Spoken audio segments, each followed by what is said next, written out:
Helldivers has begun that long and twisty path back to redemption. And as we sit at Buff Divers Day +2, the sentiment is strong with this one. Players are returning, the reviews are turning to mostly positive, and the community sentiment is that we are back. Welcome to the channel. This is LtBuzzLitebeer, and there's so much to run through today. We've got some game awards, the new Warbond, the Buff Diver Rebound itself, which is fascinating, a huge unlisted Buff Diver change you shouldn't sleep on, and a whole lot more. You know, I've tried to touch all angles of these recent changes, and this should be a good one. As always, thank you so much for your awesome support, as last night the channel passed the 244,000 subscriber mark, inching ever so close to that magical 250K. Now, just in case you haven't done so already, please take a moment to hit subscribe and to ring that notifications bell to receive my latest upload alerts. And this one's going to be fast-paced, so stay tuned as we dive into all the latest from Helldivers.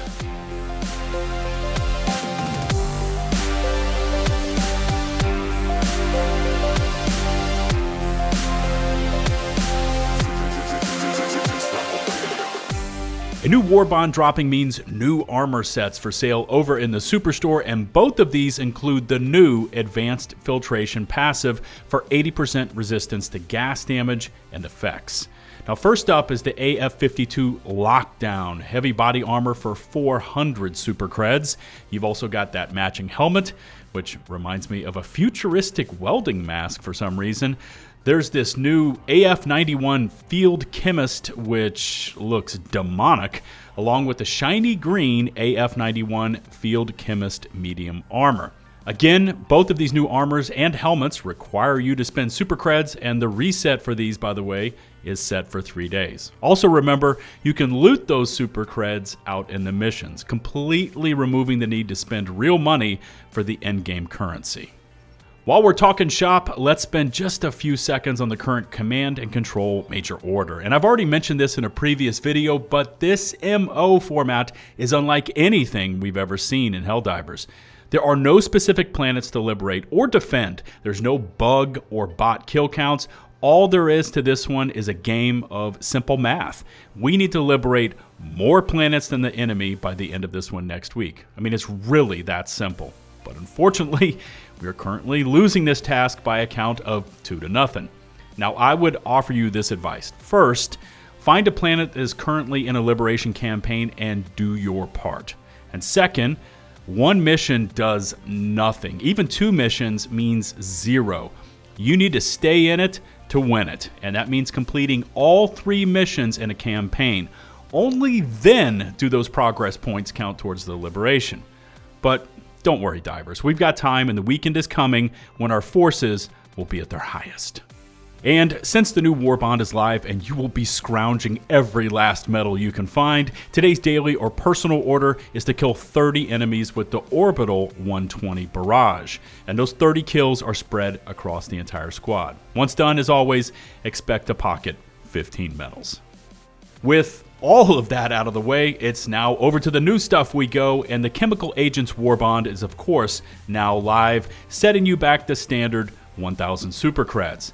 I've got some thoughts on most of the new items, which I'll lay out in a moment, but the first thing you need to know is that Chemical Agents seems to have fixed the requirements issues the last Warbond had, and it's back to the norm of requiring you to spend a certain number of medals before you can unlock the next page in the Warbond. The second item to know is that this Warbond has no primary weapons on offer, and only the stem pistol, which is on page 3, can be equipped in your loadouts. So, the notable unlocks start on page 1 with the lightweight Noxious Ranger body armor and the G4 gas grenade. Page 2 brings in the first stratagem you can purchase with the Sterilizer gas gun, along with both pieces of the Haz Master body armor. At this point, you've spent a decent amount of medals to get to and open up page 3, where the items get even pricier with the P11 stem pistol and, of course, the Guard Dog Dog Breath Rover. Also, you've got the normal wares on offer, things like new capes, that new mustard-colored skin for many of your items, super creds, and, of course, banners. Okay, now over to my thoughts on this new Chemical Agents Warbond and all the items that are included in there, which is probably what you wanted to hear about anyways, right? And if you're expecting to equip just the sterilizer or the dog breath and absolutely gas the entire battlefield, destroying your foes in a cloud of dust, you are going to be sorely disappointed. But let me explain, it's not all Doomdiver today, because in Tuesday's Buff Diver patch notes, there was this section outlining the changes that we were going to be seeing today to the orbital gas strike. It said, we are reworking the gas gameplay mechanics to become more crowd control focused in preparation for the Chemical Agents Warbond. Listen to this next part though. It says, the gas effect has been reworked to cause blindness and confuse enemies and Helldivers alike at the expense of reduced damage over time. So, TLDR here, anything gas related is now far less about raw DPS and more about applying blind and confusing to your targets in an attempt to gain control of mobs through AoE or area of effect. Okay, so now that we know that the function has been completely changed with gas effects, how do they perform? Well, let's use the sterilizer as our example, and for this scenario, we're talking about running with it as a solo item, so completely by itself in a bubble.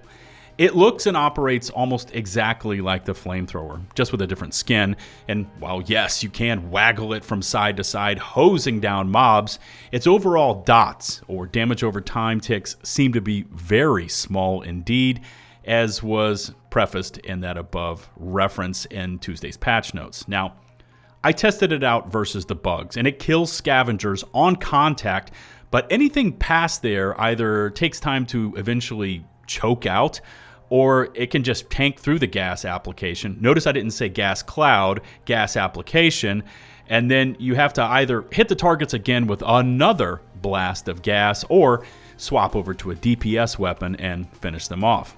Also, a noteworthy mechanic with this new gas weapon system is that they apply this gas aura directly to the targets, which stays with them exactly like a fire effect would. There's no gas clouds that are left where you spray down the targets. And if the targets that have been affected get too close to you, it spreads to your diver, causing disorientations, and it will damage you as well. All right, let's get honest with it. Overall, these new items don't suit my personal playstyle. I mean, I like to run and gun. I like to push the advance, especially versus the bugs, and giving up what could be a potentially devastating support weapon in order to use the sterilizer just didn't vibe with me. And hopefully you understand what I'm saying there. At no time did I feel I was being efficient with this new weapon, as I could have had a much easier time with just a flamethrower, or possibly a stun grenade and then a few follow-up rounds from a grenade launcher. Same with the dog breath, which, in case you wanted to know, operates like the guard dog rover. It can just continuously spray and pray the gas effects on crowds. It does work better when I was able to hit a mob with the gas while another teammate did the killing, but again, we could have just cut through these mobs so much faster with both of us throwing damage downrange. Overall, it sounds pretty bleak in terms of gas mobbing, I know, but like I said, it's not all Doomdiver today. All is not lost, because where I really came into my own was with the new armor sets, which was a surprise for me. That new advanced filtration passive is a sleeper, and at some point I actually switched over to the crisper primary and the orbital gas strike in combo with the new armor sets, and this is where the insanity kicks it up to an 11 on the Helldiver Richter scale. The orbital gas strike has a very low cooldown timer, and you can just use it over and over. Now, I found that hitting the mobs with this gas, which by the way is much more potent than the Warbond gas weapons themselves, I was able to mob much more efficiently. Many of the lesser bugs just instantly die to the gas clouds, and since I was wearing the new armor equipped with that new passive, I would follow up that gas strike and just run directly into the heart of these gas clouds, which, by the way, used to be an insta-death, but I would just run in there and go crazy on the remaining targets with, say, the Crisper or even the Blitzer. Using that armor, and once I got the sequencing down, this became my go-to strat, and it worked really well together. I was actually surprised. Give it a shot and let me know what you think of that loadout by dropping me a comment. But again, overall, Chemical Agents is very subpar if, and let me stress that again, it's very subpar if you're expecting it to give you weapons that can outright DPS your targets into silly putty. It's only when you take some of the new, a little of the old, and maybe throw in a squad mate for support that the theory of this Warbond begins to peek through. Next, let's make the rounds through the video game reporting sites, and pretty much every one of them is saying the exact same line. For instance, Paul Tassi at Forbes ran with this headline: Helldiver 2's Mega Buff patch triples player count instantly. And by the way, it actually went even higher than when he shows in his article. And I've also openly predicted we're going to reach 100,000 plus concurrent players this weekend over on Steam when everyone's off from work and has time to log in. So come on, divers, let's make that happen. It'd be great to see. Continuing on, and PC Gamer says Helldiver 2's Buff Happy patch is here. And I'm already feeling the flames of liberty burn bright once again. And then they continue on, no more bullet sponges, which is not entirely accurate.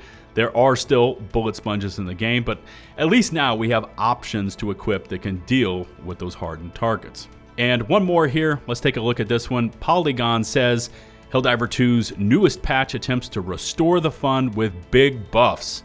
Eruptor, buffed. Flamethrower, buffed. Railgun, buffed. Also, in case you missed the celebration announcement, Helldivers 2 just won Swedish Industry Game of the Year for 2024, besting the likes of Avatar: Frontiers of Pandora from Massive Entertainment, located in the south in Malmö, Sweden, a studio I know very well as I've been there as part of the Division Player Initiative, which feels like decades ago. The other two runners in this category I don't know as well, but include Bramble, the Mountain King, and Content Warning. So GG's to the staff at Arrowhead on the win, and let's keep this positive wave rolling.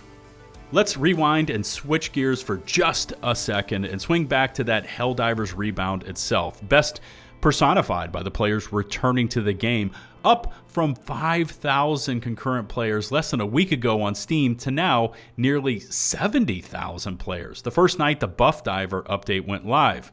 Now, you've heard me say that this could be the single biggest turnaround for a video game in such a compressed time frame in the history of gaming. And I wanted to expand on that point because this just doesn't happen. We see countless examples of games that launched a decent reception and then slowly and systematically the studio destroys their own creations as they choke on the toxicity of their own echo chambers. Arrowhead and Helldivers had every opportunity to take the same path to ruin we see games take year after year, and kind of par for the course with Helldivers, it actually decided to do something completely different. Now, I know that we're just days into this latest update. There will be changes for the future. The studio certainly needs more than just this update to build back trust and goodwill from the player base. But I cannot stress to you how much of an enigma what they did and the choices they made to turn the 180 truly is. If anything, this actually might serve as an example for the rest of the industry that yes, you can royally screw up. You can take your game in the complete opposite direction from what your players and consumers want. And yet, there is a way that you can take to bring you back to the light if you're strong enough to recognize your faults and determined enough to save what remains. Over to Reddit we go, and this post concerning anti-tank mines, and I know some of you are like, the who? And I get it. These things are not very popular, but they received a ton of changes and buffs in Tuesday's updates, and these things can now one-shot elites like chargers. Now, looking over the changes, yes, the explosion damage was reduced, but they picked up more demo force, more stagger force, and inner, outer, and shockwave radius to boot. Now, I tend to only consider these things on those tower defense missions, and even then, I tend to steer clear of them because my mortars destroy them. Or, like in the past, an itty-bitty scavenger would scroll through this minefield and set them all off. But that has apparently been fixed as well. Now, if you've used these anti-tank mines since the update, leave me a comment and let me know what you think of them now. And finally, it's time for your top 3 comments from my last Helldivers upload. And by the way, if you want to get a chance to see your name and comment featured in my next video, you first need to let it fly on this video. That's right, you need to leave me a comment. And who knows, it might get upvoted enough to make it into our next top 3. Anyways, in the top spot for this breakdown is Robert Artigue 5541, who says, "Who would have guessed that using a different viable loadout every time you dive would be so fun?" There's nothing I can add to this comment. That is why this is the top comment. The build diversity now in the game, that everything's been changed, is tremendous. It feels and plays like a completely different game, and that's why this comment was chosen number 1. And by the way, congrats on taking that top spot. In the runner-up position, that's right, the number 2 spot is Sweet and Sour with this very interesting comment. "I wish they would buff the jump pack. I think it's a little weak and always has been. A shorter cooldown or maybe multiple charges would be kind of cool." And I gotta tell you, I see this comment probably more than I see any other mention of any other stratagem that needs to be adjusted. I see it from other content creators, I see it on Twitter, I see it on Reddit, and I also know there's a push out there in the community to not only take care of our current jump pack, but to introduce or reintroduce those dark matter jump packs. So I'm all on board with this. If the jump pack had more charges and I could count on it more consistently, I would definitely include it in my loadouts a lot more than I do. And by the way, Sweet and Sour, congrats on taking 2nd place for this breakdown. And finally, bringing up the end of the train, number 3 goes to Elias Jabor 31337 with a banger idea, by the way. "We need a new cape with WFB written on it. We're effing back." And by the way, I actually took this comment, I blurred out the name, and I tweeted it at both Johan and Shams over on Twitter. By the way, I'm going to leave a link to that tweet down in the video description and my pinned comment, and it would be awesome if you incredible ladies and gents out there could head over to that tweet and upvote it like crazy so it makes it in front of the suits over at Arrowhead, because I would love to see this. And with that, we've made it to the end. Congrats to the top 3 for this video, and make sure to leave me any feedback you want about Helldivers, and I will of course do my best to respond. I'm still unlocking and testing new items from the Warbond, like the stem pistol, and expect a more detailed report once the data has been collected. Remember to hit subscribe and ring that notifications bell to receive my latest upload alerts. All my socials, including all those links to all my reference sources, can be found down in the video description. A massive and heartfelt thank you goes out to all you legends who have taken the plunge, you've hit subscribe, and you tune in to support me and my channel. I cannot stress it enough how humbled and thankful I am for that level of support. Until the next one, this is LtBuzzLitebeer, signing off.